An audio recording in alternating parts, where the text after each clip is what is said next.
Κατάλληλο. Επιθυμητή γονική συνένεση.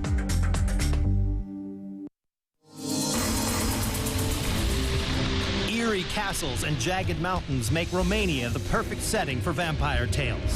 But look beneath the winding trails and crumbling fortresses, and you'll find the story of the real Dracula. It's creepy. From prisons where his victims would await their deaths. I don't think I would want to spend a day of my life in prison by Vlad the Impaler. To the cell in which Vlad himself was held hostage and passed the time by impaling mice. Dark and dank, baby. And even the bat caves where the legend was born. Look at them, they're all over the place. Romania's underground is filled with secrets of its past. We're peeling back the layers of time on Cities of the Underworld, Dracula's Underground.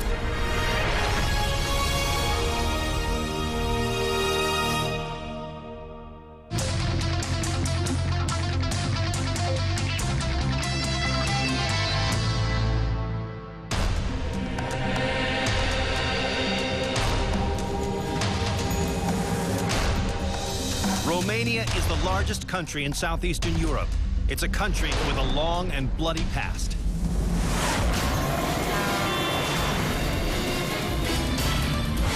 I'm Don Wildman. I'm in Romania, home of Dracula, both the legendary vampire and the real-life ruler. But where does fact meet fiction? The clues are buried beneath the imposing castles, medieval villages, and mysterious hillsides of Wallachia and Transylvania. We're headed for a subterranean world where fact is far more terrifying than fiction. Today we know the name from the vampire monster in Bram Stoker's Dracula. But in real life, Vlad Dracula was a 15th century prince. At only 17 years old, Dracula took the throne and went on to become one of the most notorious rulers in history. Few realize that although he was actually in power for only 7 years, he managed to unite the province of Wallachia for the first time in centuries. And how did he do it? By using the most brutal and barbaric punishment ever seen, which in turn earned him the new name, Vlad the Impaler. Today, much of his legacy and the kingdom he helped to build have been destroyed. But clues that reveal who he was and evidence of his reign of terror still remain, buried beneath the ground. Just 215 miles from the capital city of Bucharest lies a massive bat cave. It's among the largest in Romania, and it's where the legend of Dracula begins. The cave is from that way. It's not far away. We have to walk 5 minutes. Spelunker Vadim Bondar knows these caves like the back of his hand. He was taking me down into this cave system that's home to several species of bats. It's a world which has never been fully explored. It's hard to believe, but in all there are 12,500 caves beneath this Romanian landscape. The cave we were heading into is part of a 15-mile network that descends more than 300 feet below the surface. Okay, Don. Now we prepare to come in. Yeah? Okay, this is our suite. Okay.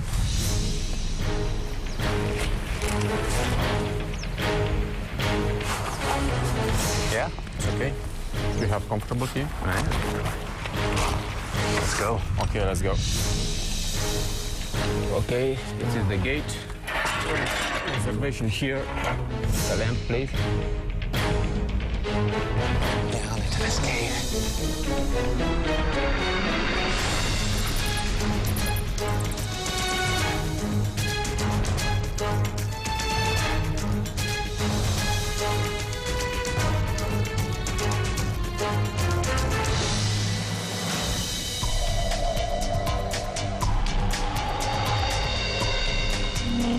It's really kind of spooky. What is it? Oh, wow. Look at the sound. Oh, yeah. Sound of the bat. Oh, there they are. Look at the bat there. Look at them. They're all over the place. All of them. How cool. Vadim believes there's more than 10,000 bats living in here. They hibernate in the winter, and in the summer, they leave the caves to feed. These bats only come out under the cover of darkness, and while on the prowl, they actually eat the equivalent of their body weight in insects every day. This underworld was created more than 60 million years ago. Now, how far down does this cave go? The older system have 25 kilometers. 25 kilometers is the entire system? This entire system, yes. So there's many different... Exploring system, because maybe are another few kilometers which is unexplored yet. Wow. Yes. And so it branches off into many different tunnels and everything. This is just one of the many? Yes, and the different levels. Okay. Or something like that. Big jump. Going further down into this cave. It's so cool. Okay, don't be very careful here. Oh, yeah? Always slippery, huh? Okay. This massive cave we were exploring stretched down 4 levels. So the best way to get into it was to rappel. My favorite part of adventure. So we can't get there by the trail, so harnessing up. Professionally harnessed. These guys are good. Okay. It was a 120-foot drop that would lead to the deepest cavern in this system.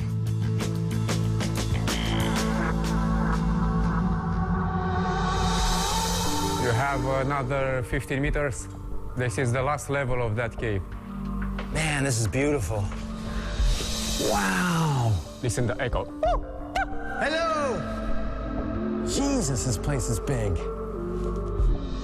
You got a lot of caves, you got a lot of bats. Yes. It's kind of understandable how people could make the connection between Romania and vampires. Yeah? Yes. Yeah, Yes. okay. Admit, good. Yes. So there could be vampires in here, who knows? Why do you think Romania has such a reputation for mystery and legend? I mean, what gives the place that quality?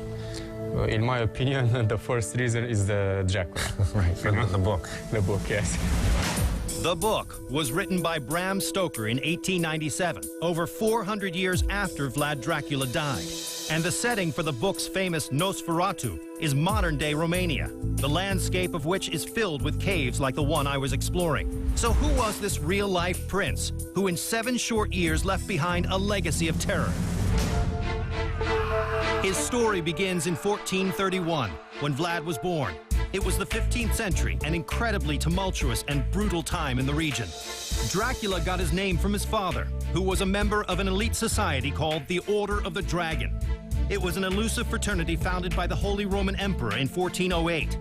In Romanian, Dracul means dragon, so his father adopted that as his nickname. And Dracula literally means son of the dragon, or son of the devil. The Ottoman Empire and the Hungarian Empire were the major powers, and the province of Wallachia sat in the middle of the two. Arch enemies, the Hungarians and the Ottomans both used Wallachia as a pawn, and Vlad became a crucial piece in their game. When young Vlad was only 12, the Turks helped to get his father back onto the throne of Wallachia. But to repay them, Vlad's father had to send Vlad and his brother to the Turks as hostages. If their father tried to double-cross the Turks, the boys would likely have been killed.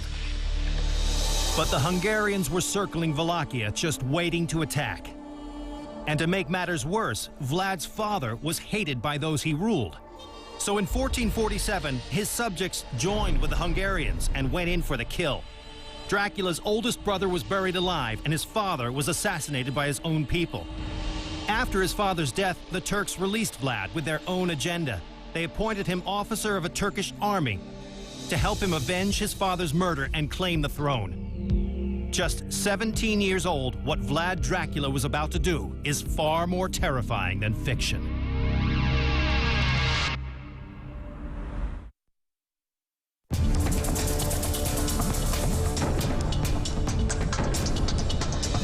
Romania's landscape is as rugged as its history. Castles and fortresses are everywhere, but none are more foreboding than those inhabited by Vlad Dracula.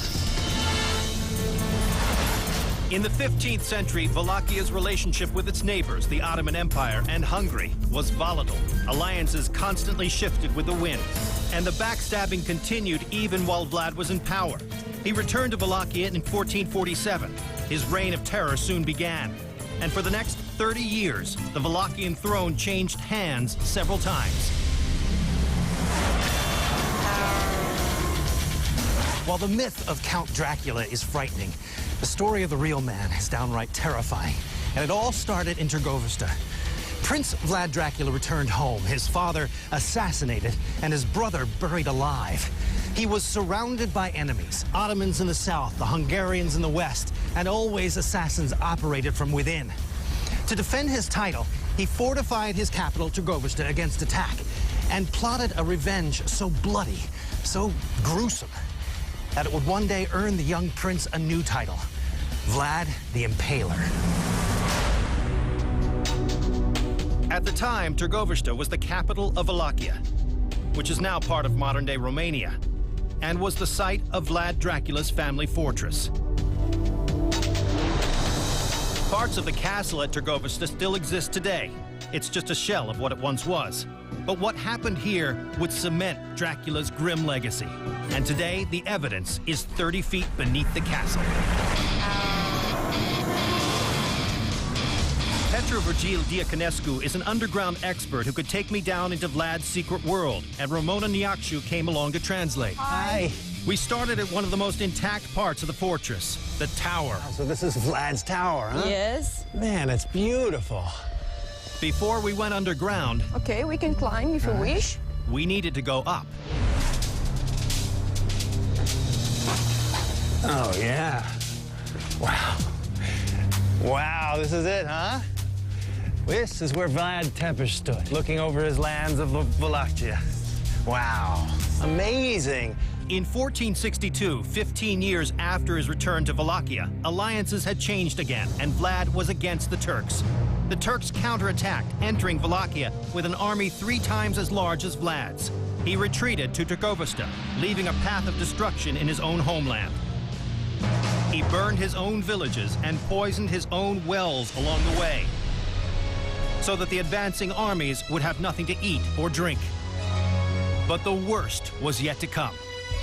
When the starving Turkish army finally arrived at the doorstep to Dracula's fortress, a scene from a horror film lay before them. Vlad had impaled 10,000 people, including women and children. He watched from the tower where we were now standing as the impaled slowly died. Incredibly, he actually made the stakes out of the trees. They were the actual trees. These were the actual trees. With the roots. Yes, it was a tree with bodies in it. Oh, my God. So he left these bodies on these spears for months. His tactic worked. The Turks were horrified and retreated, crying along the way that the devil himself was at Trgovista. But this wasn't the first time Vlad caved in to his bloodlust. He used torture and impalement as an effective tool to keep order in his kingdom. He routinely rounded up enemies and brought them to a secret prison. That secret prison still exists. It's actually located 30 feet beneath this castle. It's off limits to the public, but I was going in. Oh, wow, look at this.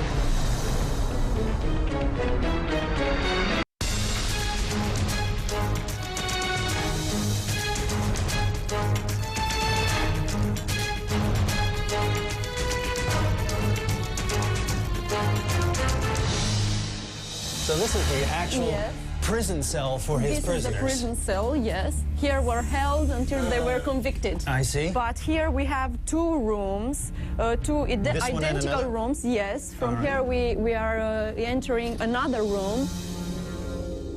Let me go in here. Yeah. Oh, yeah, it's about the same size as the other one. This is Vlad the Impaler's jail cell.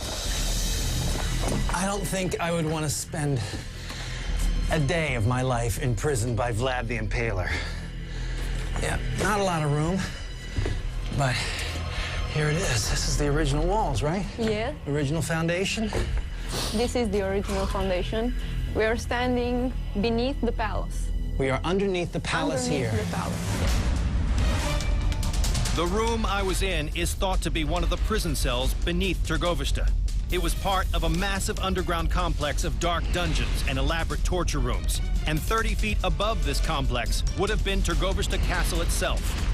At its peak, the castle was an imposing and impressive structure. towering 88 feet into the sky. And the subterranean prison I was exploring was built to withstand the pressure from this massive castle up above. While the castle has crumbled today, thanks to the simple Roman arch, these dungeons have remained. The prisoners who were brought here knew what might be coming. They could be impaled on a stake alive and left to die. You know, it's one thing to hear about these guys, how vicious they were. It's a whole other thing to see where he kept his prisoners. It's creepy to be thinking about being down here by yourself in the dark, condemned to death. There's no way around it. It is a bizarre feeling.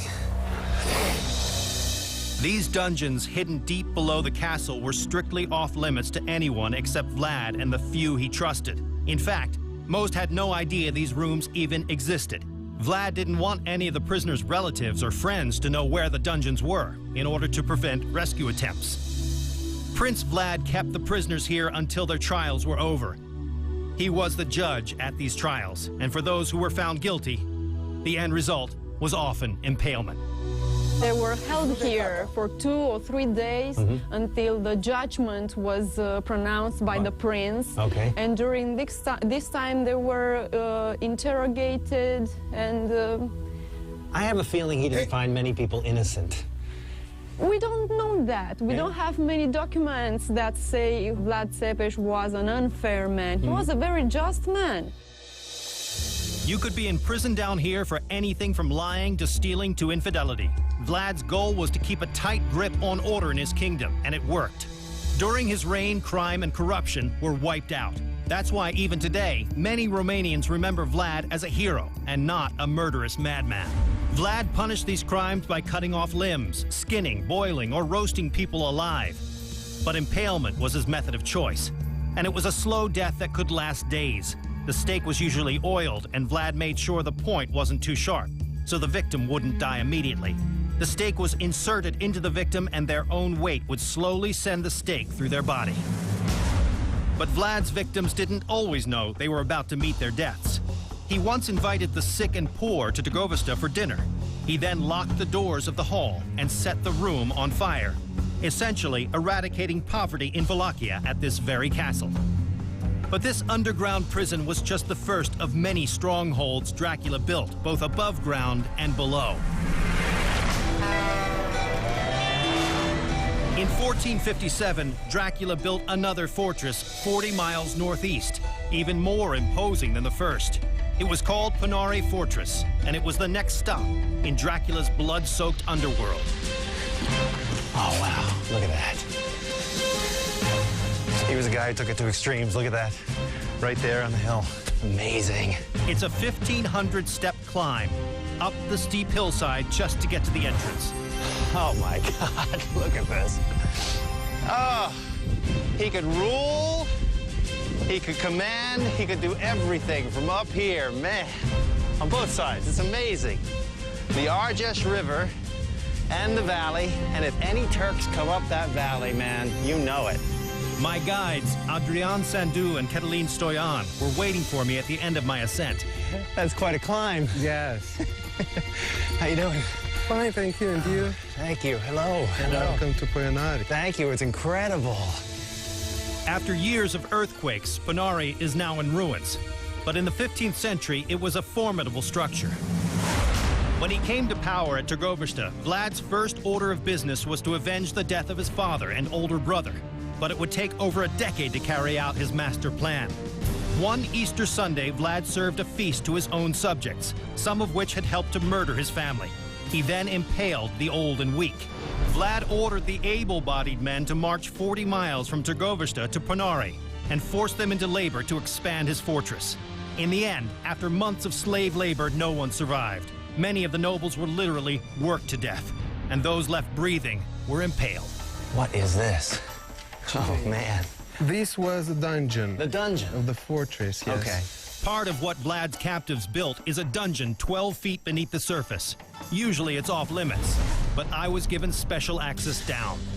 Be careful. Yes. Down in Dracula's dungeon. You really feel like you're jailed for life down here. Yes. So, how many people did he keep down in this place? Just a few people. Yeah, just a few prisoners? Because he used to impale them very quickly. He didn't have that many prisoners because he impaled them before he put them down here. Wow. But there's more. Though today this dungeon is in ruins, 500 years ago it would have been under 4 levels of the castle. And directly above this room would have been Dracula's master bedroom, where he could hear the cries and pleas of his prisoners only a few feet below him. Panari was one of Dracula's strongest fortresses, but it was also the site of one of his greatest tragedies. Vlad's mass impalement didn't keep the Turks away for long, and in 1462 they retaliated. This time they came prepared. They put Dracula's own brother Radu in charge of a massive army and surrounded this castle. There seemed no way out for Dracula. His wife refused to be taken alive and threw herself off the tower to her death. But Dracula would not surrender. He vanished into the Romanian underground. According to legend, Vlad Dracula disappeared into escape tunnels carved into the side of the mountain, and with the help of local peasants, fled to a nearby province called Transylvania.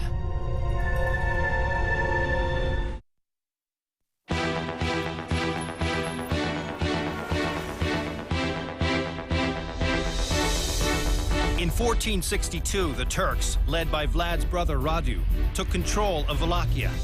Vlad fled via underground tunnels to the province of Transylvania in Hungary to ask the king for protection. But instead of a helping hand, Vlad suddenly found himself in prison. Vlad the Impaler terrorized his people for 5 long years until 1462, when he was the one running for his life. He was captured and held for years as a political prisoner. But even the thick walls of this fortress couldn't contain Dracula's evil ways. His bloodlust continued in the dark dungeons of this medieval castle. It is called Hunandora Castle. The original fortress was built here during the Roman times, and over the centuries was transformed into the castle that held Dracula. It has seen sieges, withstood cannon fire, and was even burnt to the ground many times. But despite its active past, the skeleton of the castle is still here. And my guide, Sorin Tinku, knew exactly where the off-limit places were. This is only original door that we have. This is the sole original door? Yes. Oh, wow. It's made from oak with iron. That's beautiful. This is another area that we are not showing to the tourists. Okay, private access. Yes. Huh?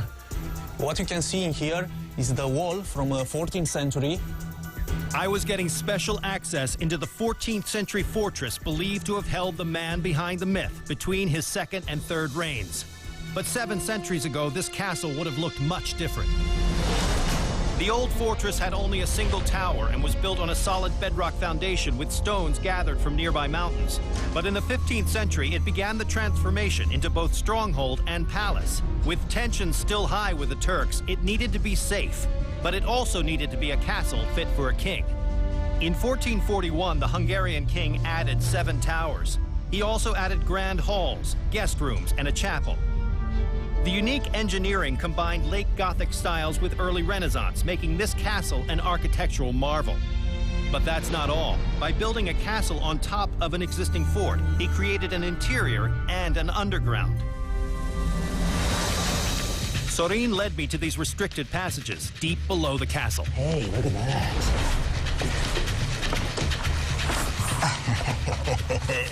Wow, how cool. Oh, it keeps on going. This underground tunnel was quickly put to use to defend the castle in the brutal Middle Ages. During a siege, these subterranean spaces allowed the king to live comfortably up above, while his loyal army was down below, defending him. So this is where the battle is waged? Yes, yes. The gunfighters standing here with a gun hanging on this wall because it was very heavy. Well, we are now facing the first guns in the history, and this one is a hole for ventilation because it was a lot of smoke. Sure. And they could die in here. Yeah. This maze of military tunnels snaked all through the castle. Let me show you another part of that tunnel. But this palace's underground is an important part of Dracula's darker days. Let me show you the dungeon of the castle. The dungeon at Hunadora Castle is one of the few prisons to have ever held Vlad the Impaler. Wow. In so this here- is cool. This is the prison cell. Yes.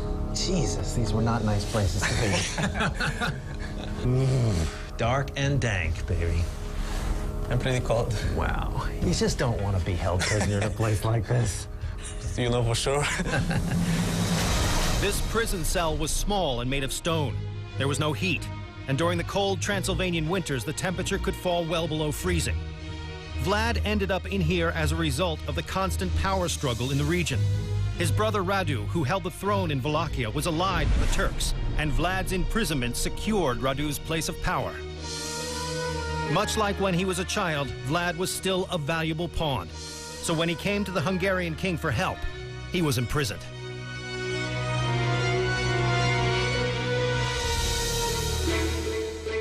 Like most dungeons in medieval Europe, this isn't someplace you want to spend the night. It's a dark and eerie subterranean space. Experts believe Dracula spent 12 years in prison here, and while confined to a cell, the former prince kept up with the impaling. He would stake spiders, roaches, and even mice. According to prison guards, he skewered the pests with slivers of wood peeled from the floorboards and displayed the impaled like trophies on his windowsill. Supposedly, Dracula was mesmerized after impaling his victims. They say he would fixate on their tiny death twitches until they finally stopped moving. In prison, Vlad remained the impaler, and outside, alliances shifted once again. After 12 years of captivity here, the Hungarians set Dracula free. In 1475, he got his chance to reclaim the throne when his brother Radu died of syphilis. A year later, Vlad reconquered Wallachia. Today, few realize that beneath this castle sits a subterranean space that once imprisoned one of the world's most ruthless leaders.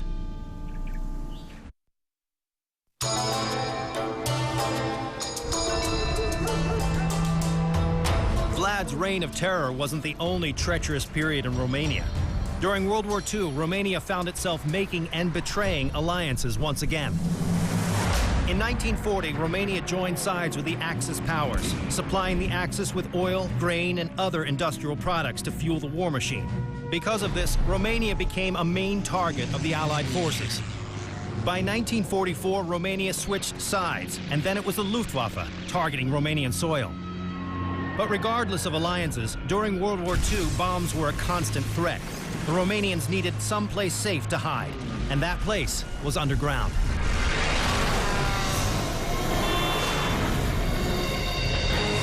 I was heading to a little-known treasure buried beneath Transylvania, to a massive salt mine that could provide salt to the entire world for 100 more years, and was the perfect spot for a bomb shelter.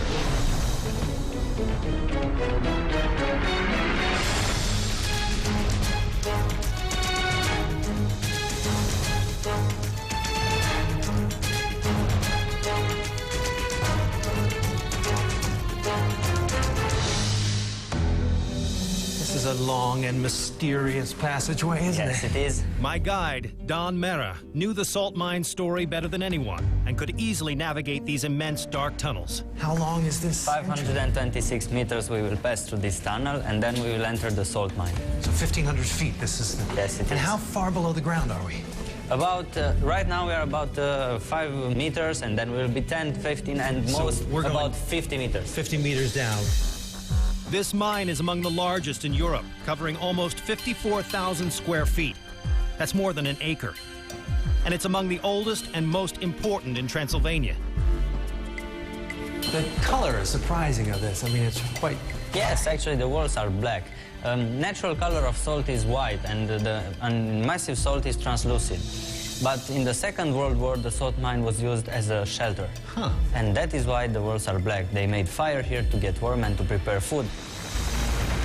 During World War II, Romania lost much of its land, and Vlad's former empire was essentially cut up into pieces. Romania sustained heavy bombing throughout the war.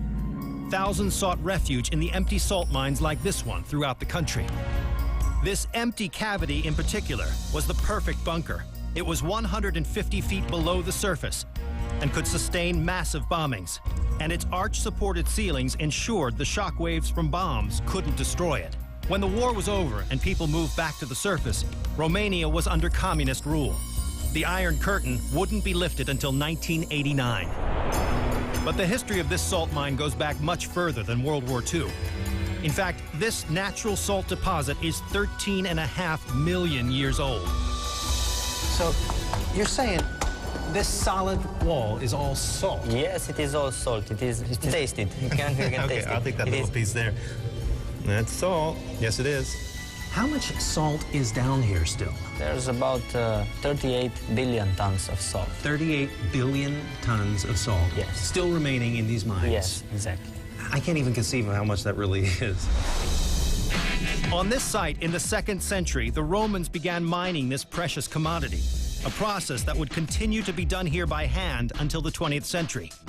Today, the mine is made up of several large rooms, some over 100 feet deep. All the salt mine was done by hand, so only hand tools, nothing, no explosives or other machines or mechanical machines. So are we seeing pickaxes? Yes, exactly. Huh. Everything And was how many done by- people were working down here? The most were about 300. Long before the salt mines provided safety to Romanians, they were seen as a source of income for the different generations and civilizations that lived here. Salt was as good as gold and was used as currency in the ancient world. Roman soldiers were paid with salt, or salarium argentum, the root of the English word salary. The Greeks even traded salt for slaves, creating the expression, not worth his salt. Down this way, huh? So the person with the salt was the one with the power. That meant I was walking in an ancient gold mine. Look how huge this Big, place isn't it? is. Unbelievable. How high is that? It is 40 meters. 40 meters, 120 feet. And if I was up there, what year would that have been? 1868. 1868, and we're Yes. standing where? 1932. So they did all that in about Yes, they did. 50 years. Amazing. When Vlad came to power, the abundant salt deposits of Transylvania were still being mined. Vlad Dracula also used the seemingly innocent commodity for more sinister actions. It is said that he would skin the feet of his prisoners, coat the wounds in salt, and let goats lick it off. Just another way to keep order in his volatile land. From the Romans paying their soldiers, to Vlad's use of salt for punishment, to saving lives in World War II, these salt mines have always been an important lifeblood in Romania.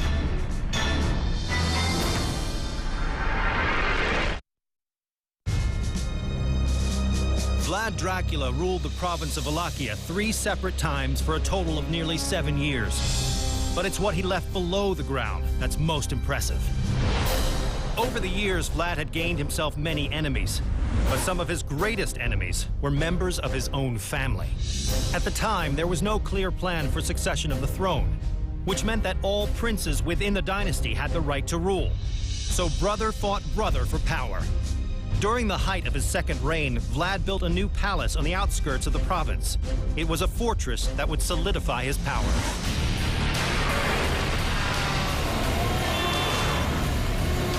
In 1459, Vlad turned a small fort in the remote town of Bucharest into a princely palace now called Curtea Veche. He built a massive citadel and surrounded it with his loyal subjects and wealthy merchants. And Bucharest soon grew into a political and economic power. Unfortunately, like a lot of medieval buildings, the palace was ravaged by constant warfare and fires. And today, much of Curtea Veche is in ruins. But deep beneath the ground, a small piece of Vlad's grand palace still remains.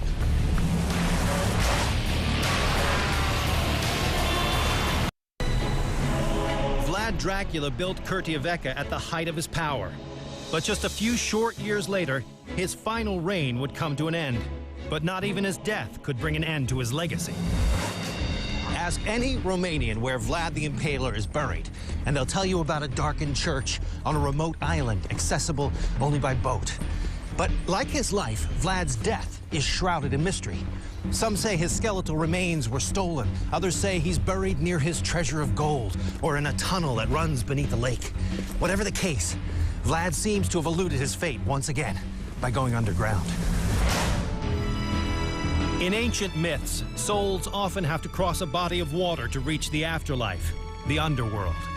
So somehow it seems fitting that we have to cross a lake to reach what legend says is the Romanian burial site of Vlad Dracula.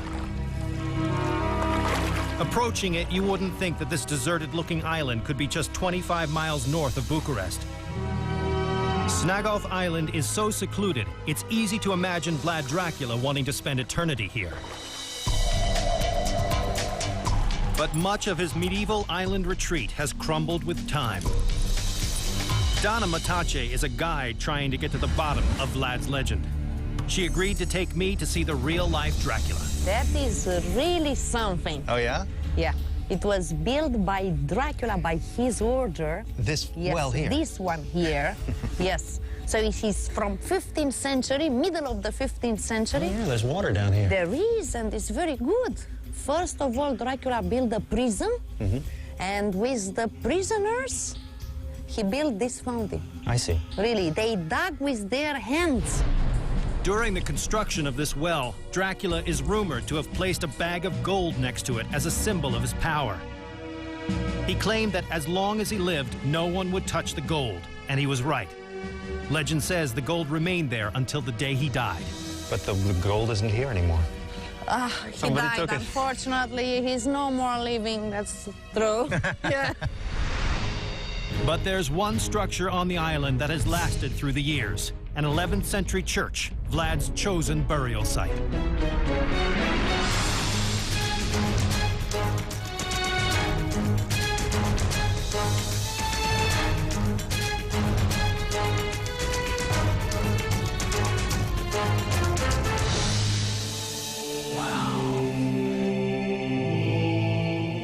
You can feel his presence. Oh, here we go. There he is. Look at him. Look at him, Hello, please. hello. Yes. He is here. Vlad the Impaler. Yes. This is his tomb. This is his tomb. Yes, this is his tomb. His remains are under here now? We think so. This is the mystery. Some of the people says that he couldn't have been buried in a church after many things he did.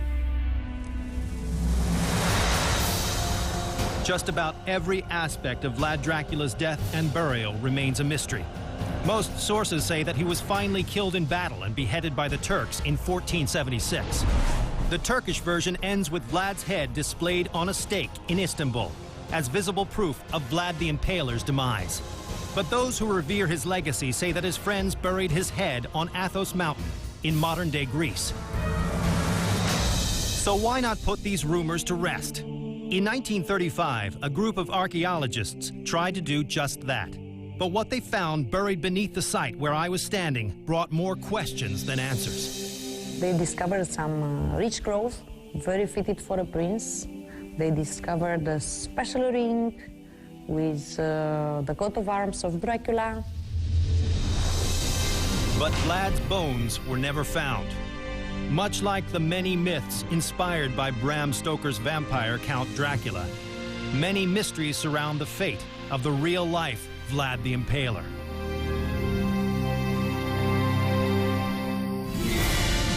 Today, Dracula's regions of Wallachia and Transylvania are part of modern-day Romania, and Vlad Dracula has left a lasting impression there. But his legacy goes well beyond the fortresses, churches, and even the capital city he helped create. Vlad ruled for a short span of nearly 7 years. It's hard to fathom, but during that time, it's said he killed between 40 and 100,000 people. Mystery will always surround the real-life prince called Dracula. And who knows what other secrets he's left for us in the underground.